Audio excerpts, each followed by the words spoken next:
Hello friends, welcome to my channel Karthik Telugu news. Friends, ఇవాళ వర్షాల గురించి మరొక ఇంపార్టెంట్ అప్డేట్ న్యూస్ అయితే రావడం జరిగింది. దీని గురించి మరిన్ని విషయాలు ఈ వీడియోలో తెలుసుకుందాం. దయచేసి వీడియోని ఎక్కడ స్కిప్ చేయకుండా చివరి వరకు చూడండి ఫ్రెండ్స్.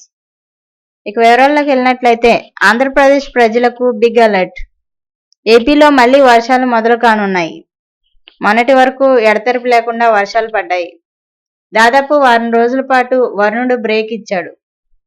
ఇక దీంతో ఏపీలో ఎండలు గట్టిగానే కొడుతున్నాయి.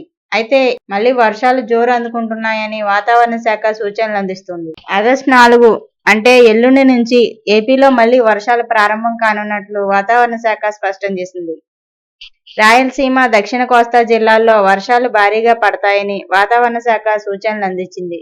ఎల్లుండి నుంచి 3 రోజుల పాటు వర్షాలు పడే ఛాన్సులు ఉన్నట్లు వాతావరణ అధికారులు చెబుతున్నారు. ఇటు తెలంగాణ రాష్ట్రంలో కూడా ఆగస్టు 5వ తేదీ నుంచి వర్షాలు మొదలు కాబోతున్నాయి. ఈ మేరకు హైదరాబాద్ వాతావరణ శాఖ కీలక ప్రకటన చేసింది. ఇదిలా ఉంటే శ్రీశైలం ప్రాజెక్టుకు వరద నీరు భారీగా రావడంతో ఈ నేపథ్యంలో గేట్లు ఎత్తి నీటిని కిందికి విడుదల చేస్తున్నారు అధికారులు. సో ఫ్రెండ్స్, ఇదే అప్డేట్ న్యూస్. మరిన్ని అప్డేట్స్ కోసం ఛానల్ సబ్స్క్రైబ్ చేసుకోండి ఫ్రెండ్స్. అలాగే పక్కన ఉన్న బెల్ ఐకాన్ క్లిక్ చేసి వీలైతే ఛానల్కు లైక్ అయితే చేయండి.